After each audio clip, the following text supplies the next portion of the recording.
श्रावणातलो पाऊस आणि आमची एक टाइम शाळा. आमचा खेळ नाचू नुसता चिखलात लोळ. दुपारच्या वेळेक ना वाज झुलकी घ्यायची आणि ढोरा सोडूची. मग माझी पाळी असायची. त्यांका भाडावर चळ सोडायचा. आपण मात्र आपल्या खेळातच रमायचा. कधी कधी 3 स्टंप लावून आपणच गोलंदाजी करायची.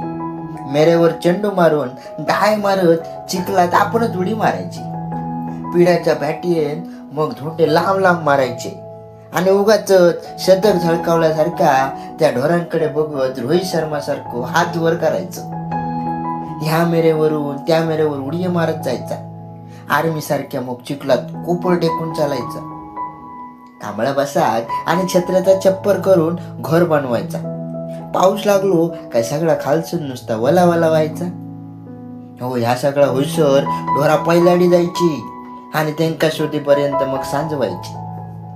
आज ना शहरात मन रमला ना तरी गावची ओढ कायम. हरवलेला बालपण ना माका माझ्या कोकणातच जगाचा हा.